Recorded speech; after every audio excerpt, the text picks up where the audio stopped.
नमस्कार दोस्तों, एनीथिंग में आपका स्वागत है। एनीथिंग में चर्चा आज उस पत्र की जिसकी वजह से नियोजित शिक्षकों में हड़कंप मचा हुआ है। निदेशक प्राथमिक शिक्षा के द्वारा दिनांक 5/1/2023 को एक पत्र निर्गत किया गया जिसमें इस बात का उल्लेख था कि कौन से शिक्षक अपने पद पर बने रहेंगे, किनको नव नियुक्त माना जाएगा एवं किनको सेवा से मुक्त किया जाएगा। इस बात की शुरुआत दिनांक 19/10/2022 को अताउर रहमान एवं अन्य बनाम राज्य सरकार एवं अन्य के केस के उस फैसले से शुरू होता है जिसमें इन सारी बातों का जिक्र है। लेकिन जहाँ तक मैं समझ पा रहा हूँ, हाई कोर्ट के फैसले एवं निदेशक प्राथमिक शिक्षा के पत्र में जो कुछ भी लिखा हुआ है उस फैसले की कुछ हद तक गलत व्याख्या की जा रही है। इस व्याख्या के बारे में इन पत्र और कोर्ट के फैसले को बारीकी से समझने से पहले हम ये जान लेते हैं कि आखिर वो कौन सा घटनाक्रम था जिसकी वजह से बात आज यहाँ तक आ पहुँची। ये कौन से एक्ट के तहत हाई कोर्ट ने फैसला दिया, कौन से एक्ट में इस बात का जिक्र है, आज उस एक्ट के बारे में भी जानेंगे। कब और क्यों वो पास हुआ, उसके क्या आधार थे, उसके बारे में जानेंगे। उसके क्या प्रभाव हुए, अभी क्या मामला चल रहा है, कोर्ट का जजमेंट क्या है, निदेशक प्राथमिक शिक्षा के पत्र में क्या लिखा हुआ है एवं इन सब के इतर जो भी शिक्षक संघ हैं उन्हें अब क्या करना चाहिए और किस तरीके से आगे बढ़ना चाहिए, इस बात का भी जिक्र करेंगे। तो आइए सबसे पहले जानते हैं कि वो कौन सा एक्ट है जिसके तहत हाई कोर्ट ने ये फैसला सुनाया है। सारा खेल शुरू होता है राइट टू एजुकेशन एक्ट 2009 से, जिसमें इस बात का उल्लेख है कि 6 से 14 वर्ष के उम्र के हर बच्चे को अनिवार्य एवं निःशुल्क शिक्षा का अधिकार है। अब उन्हें यह अनिवार्य एवं निःशुल्क शिक्षा का अधिकार क्यों है भाई, इसका क्या आधार है? तो भारत एवं विश्व के कई देशों के लोगों में, के समाज में इस बात की मान्यता है, लोग मानते हैं, इंटेलेक्चुअल्स मानते हैं कि जब तक कोई बच्चा शिक्षित नहीं होगा वो अपने दूसरे अधिकार को जान नहीं पाएगा, उस अधिकार के लिए लड़ नहीं पाएगा। तो उन अधिकार को जानने के लिए उसे शिक्षा की जरूरत है। इसलिए शिक्षा को भी बहुत सारे देश मौलिक अधिकार में गिनती करते हैं, भारत उनमें से एक है। तो भारत में सन 2009 में राइट टू एजुकेशन एक्ट 2009 आया, जिसमें इस बात का प्रावधान था कि 6 से 14 वर्ष के वो सारे बच्चे अनिवार्य एवं निःशुल्क शिक्षा लेंगे। उसमें इस बात का भी उल्लेख था कि हर बच्चे का यह अधिकार है कि वो एक प्रशिक्षित शिक्षक से पढ़े।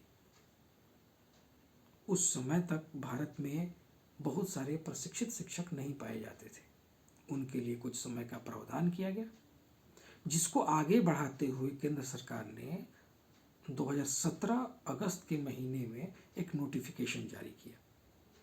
उस नोटिफिकेशन में इस बात का उल्लेख था कि भारत का प्रत्येक शिक्षक, चाहे वो निजी स्कूल में काम करता हो चाहे वो सरकारी स्कूल में काम करता हो, उसे दिनांक 31/3/2019 तक प्रशिक्षण प्राप्त कर लेना है, क्योंकि यह हर एक बच्चे का अधिकार है कि वो प्रशिक्षित शिक्षक से ही पढ़े।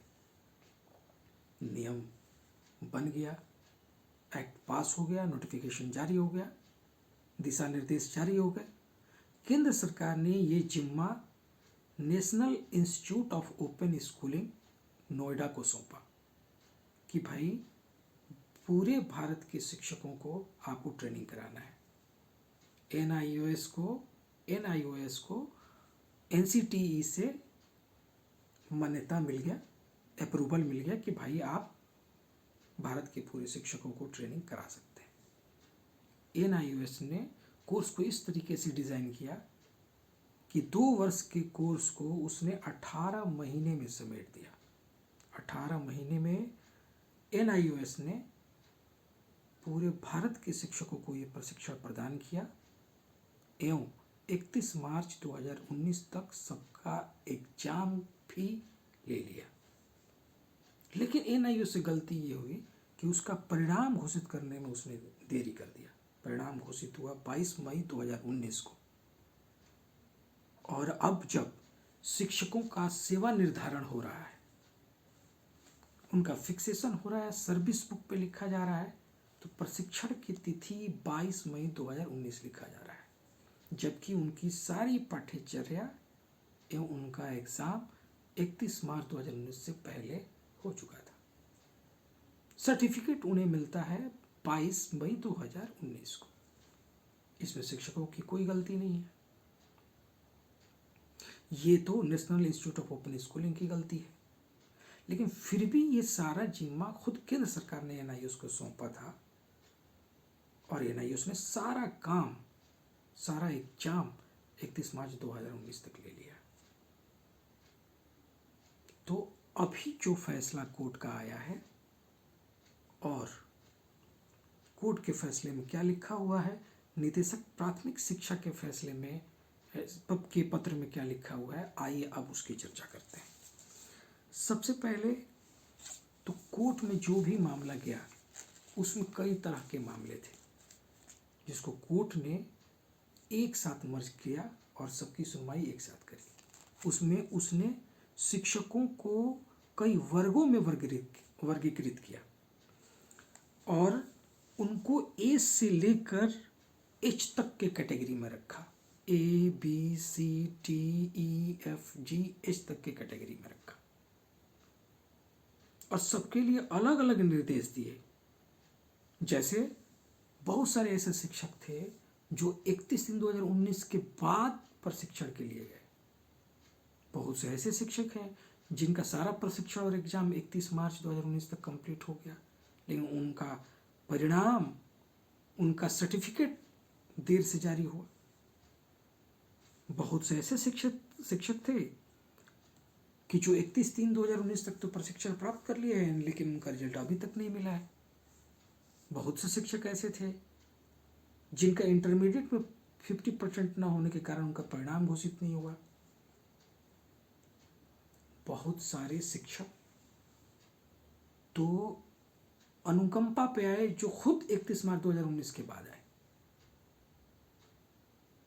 तो ऐसे मामले में जब सरकार के उस फैसले को लागू किया जाता है तो बहुत सारे लोग अपने सर्विस से आउट हो जाते हैं।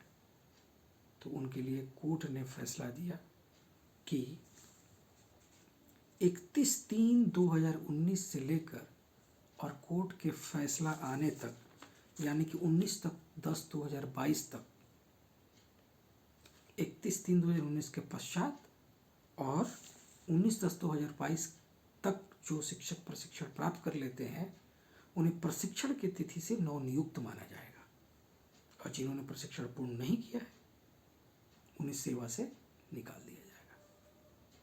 ऐसे ही हर कैटेगरी के लिए अलग अलग हाईकोर्ट के माध्यम से फैसले आए हैं जिनमें अलग अलग दिशा निर्देश है। और मुझे जहाँ तक लगता है कि वैसे शिक्षक जो दिनांक 31/3/2019 तक प्रशिक्षण प्राप्त कर चुके थे, एग्ज़ाम दे चुके थे, लेकिन उनका परिणाम 22 मई 2019 को, यानी कि उनको 22 मई 2019 को उनका सर्टिफिकेट मिला, वो लोग सुरक्षित हैं और उन्हें कैटेगरी सी में रखा गया है। और कैटेगरी सी क्या कहता है? कैटेगरी सी में यह स्पष्ट रूप से लिखा हुआ है, it is informed that the certificate of training have not been issued up to 31 March 2019 since the result was already declared prior to 31st March 2019. The issuance of certificate after 31st March 2019 will not come in the way of the petitioner to be treated to be eligible in terms of the amendment of 2017. Such teachers will not be affected by the order passed by the state government on 2020. स्पष्ट लिखा हुआ है कि such teachers will not be affected by the order passed by the state government on 2020. यानी कि जो शिक्षक 31 March 2019 तक प्रशिक्षण प्राप्त कर चुके थे, एग्जाम दे चुके थे, उनका रिजल्ट, उनका सर्टिफिकेट 22 मई 2019 को आया, वे लोग सुरक्षित हैं, उन पे सरकार कि उस ऑर्डर उन पे सरकार का वो ऑर्डर लागू नहीं होता है। ये स्पष्ट लिखा हुआ है, वो कैटेगरी सी में है। कैटेगरी सी को अगर ध्यान से पढ़ा जाए तो ये बात स्पष्ट समझ में आ जाता है। और निदेशक प्राथमिक शिक्षा के पत्र में भी जो कि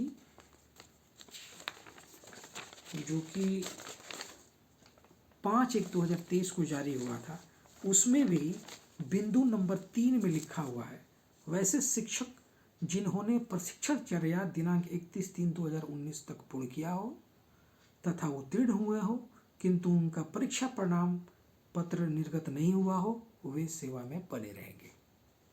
और निदेशक प्राथमिक शिक्षा के शुरुआत में भी इस बात का उल्लेख है कि शिक्षकों को वर्गीकृत किया गया है।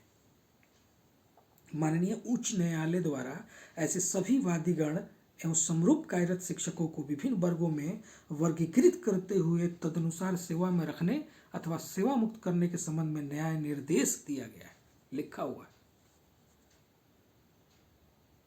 और सारे लोग जो है निदेशक प्राथमिक शिक्षा के पॉइंट नंबर 1 को लेकर चल रहे हैं, जिसमें इस बात का उल्लेख है कि ऐसे शिक्षक जिनकी नियुक्ति अप्रशिक्षित शिक्षक के रूप में अथवा अनुकंपा के आधार पर अप्रशिक्षित शिक्षक के रूप में हुई है तथा जिन्होंने दिनांक 31/3/2019 के पश्चात एक दिनांक 19/10/2022 तक प्रशिक्षण प्राप्त कर लिए हों, वे सेवा में बने रहेंगे। ऐसे सभी शिक्षकों को उनकी प्रशिक्षण पूर्णता की तिथि से नवनियुक्त माना जाएगा तथा उनकी सेवा की गणना तदनुसार की जाएगी।